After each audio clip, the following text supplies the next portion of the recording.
Oh, no, no.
The Emancipation Proclamation called upon the nation to fulfill the principles upon which the nation was founded.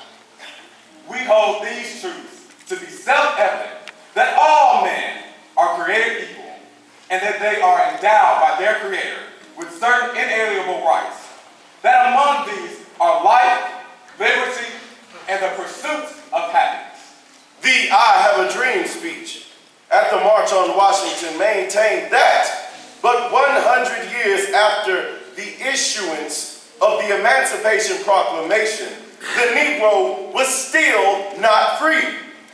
That the Negro was still crippled by the manacles of segregation and the chains of discrimination. The Emancipation Proclamation looked back to the nation's creed embodied in the Declaration of Independence. Because you heard such insightful engagements with the theme, but I echo Reverend Marilyn talking about the rich history of this institution. This particular city, but gave us E.D. Nixon and Joanne Robinson, Miss Burks, Dr. King, Reverend Abernathy, Shuttlesworth, and so many more. The lineup, Medgar Evers, of extraordinary figures who have come to here, through here, or from here, is daunting and humbling. So I'm honored to be here today to talk about Black history. As I indicated, I don't want to be long because I know that you all have heard rich insights already, but I simply would like to talk about making Black history. C. Van Woodward, the great Southern historian, said that a title is a contract between an author or a speaker and his or her audience. And so I want to contract it to think about making Black history. Before I do that, of course, I want to talk about a young man I think is making Black history now, Mr. Rolundus Rice, who is working harder than any Jamaican, and with 3 jobs at least, and has extraordinary manners, a sense of grace and dignity as a Southern gentleman, and a scholar on the rise. And I thank him for his hospitality and generosity.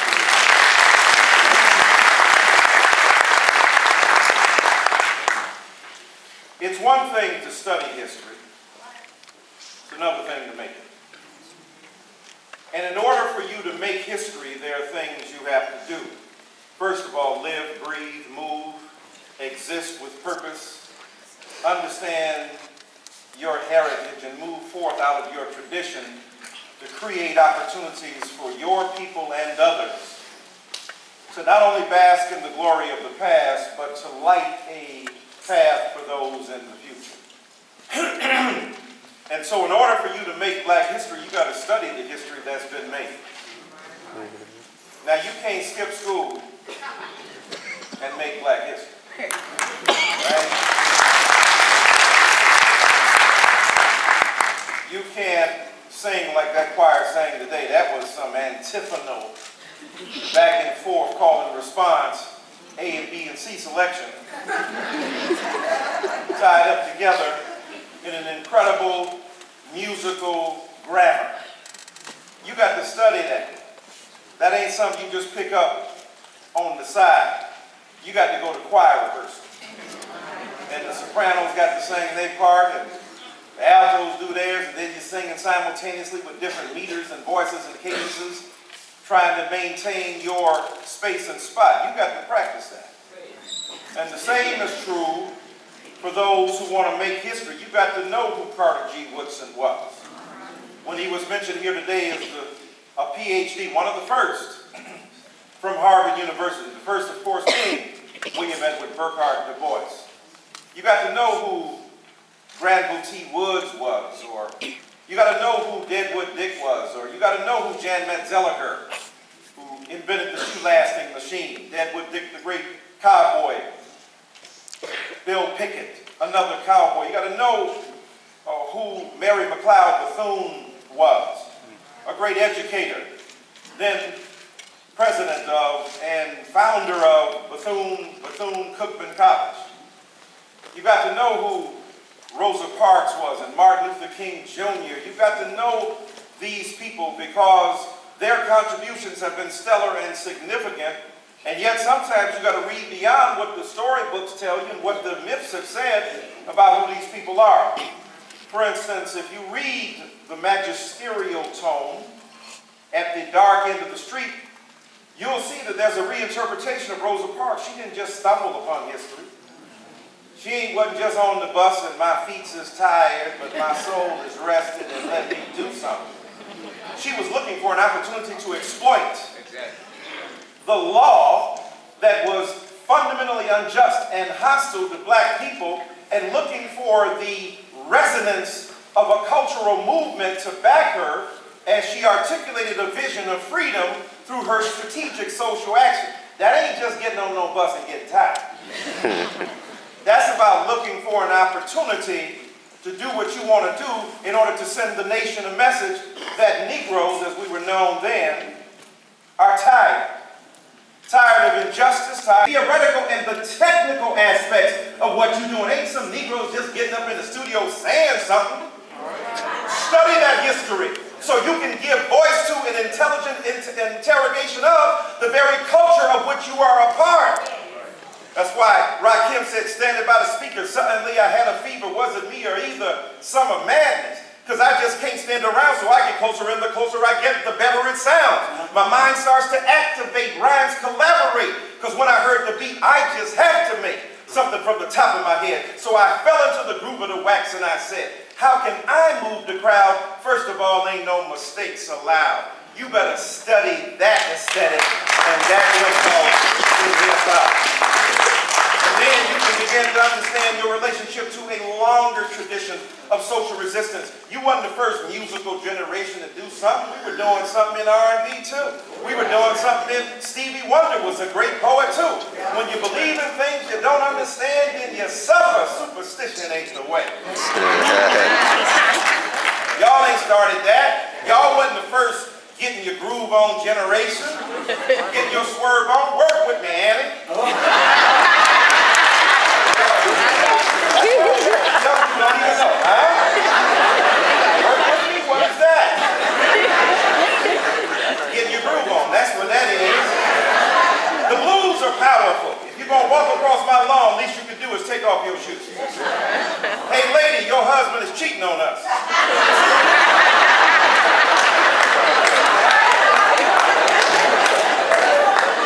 And then you heard the so-called Negro spiritual here today.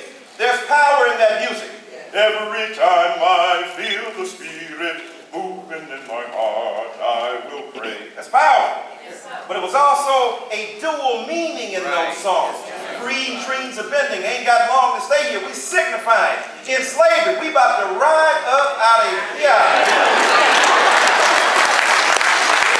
But if you don't study, you don't know that. You don't know that Negroes had quilts. Look good to white folk, but we were pointing away. When you get to the level of the Johnson plantation, get your black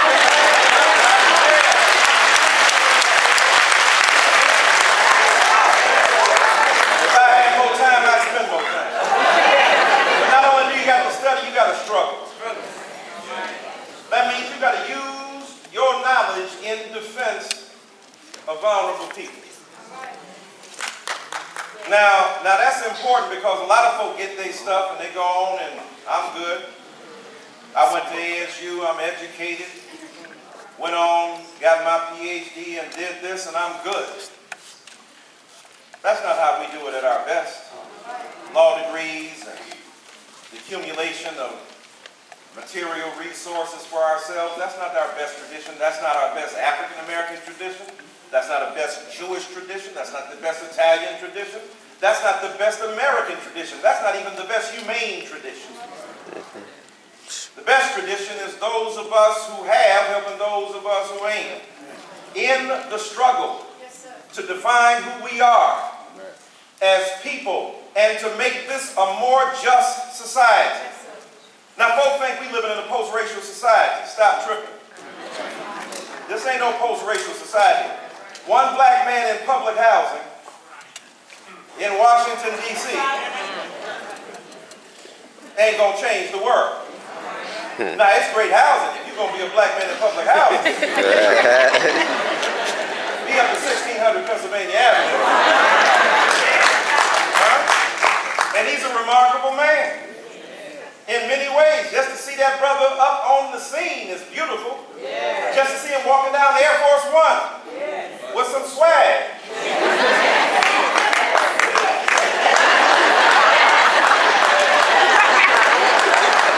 Bring a black man style to it. That's why a lot of folk mad. Right? That's why Mitch McConnell, man, I will work with Joe Biden, but not with the president. Ain't that a trip? That's basically saying I ain't gonna work with the Negro. He's too uppity, too independent, too assertive. And for those who are waiting for Obama to speak specifically about the black condition, which is a legitimate demand on the one hand, anytime he does speak about race, white folk go crazy. Right. That ain't no reason for you to be quiet, but it is a reason for you to be strategic. Yeah. He just said the police in Cambridge were acting stupidly when it came to arresting Skip Gates, the professor at Harvard. Well, last time I checked, when you arrest a man in his own crib, that's stupid. But he ain't even said they were stupid. He said acting stupidly. That means you don't have to be stupid to do stupid stuff. But how dare a black man weigh in on the intelligence of a white person? That's still a major taboo in America, even if you're the president. He can call Kanye West a jackass all day, no problem. But you call a white man acting stupidly, you got a national crisis and a beer summit on your hands.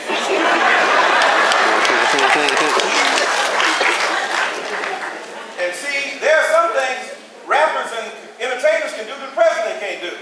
Like tell the truth. About race in America. We know the president ain't saying nothing up in there. If black people have made the bargain, look, for 8 years, we done had a lot of people talking about race who have been prophets and been politicians, but we done got our first president. We cool. Now, a lot of leaders ain't cool with that, but black folk by the masses, the way they voted for Obama, show that they cool with that.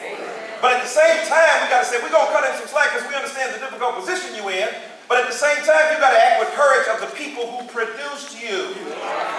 So that means it's a both and, not no either or. So we thank God that people like Kanye West that you think are a jackass, but Kanye tells the truth. He goes up on stage and snatches microphones. He's struggling. Now it was rude, it was callous, it was ridiculous, and righteous and courageous. He goes up, Taylor Swift about to get her award, and he's saying, that ain't shit, that ain't right. The award wasn't for best song, it was for best video. And everybody know. Everybody know. All the single ladies. All the single ladies.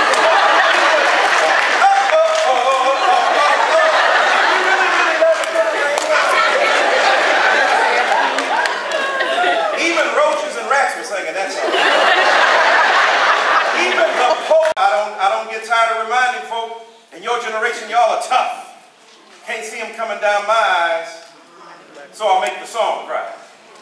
Oh, you're a tough guy. Ask Reverend Marilyn, Dr. Harrison, the provost in that generation, we were crying with the song. We were crying. Sunshine. Blue skies. Please go away. Girls found another and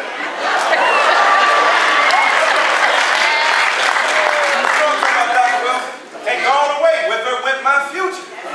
My life is filled with, so day after day I say, I know you. But I wish it would have rained.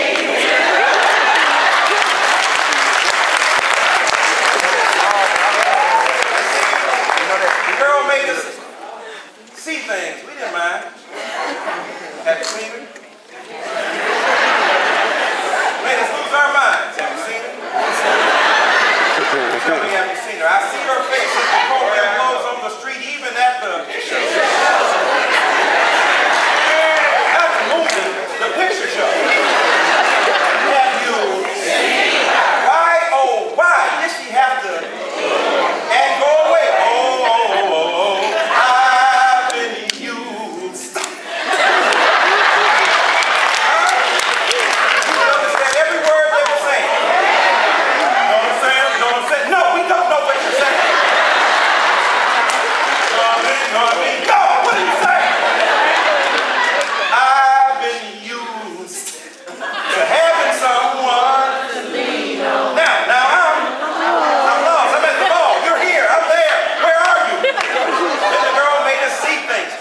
I saw somebody who looks just like you. Guess what? I thought it was you. Wait.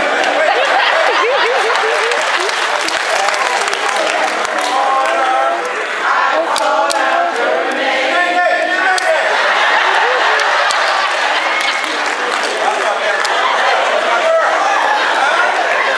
Then what happened? Then the girl turned us into a stalker. We didn't mind.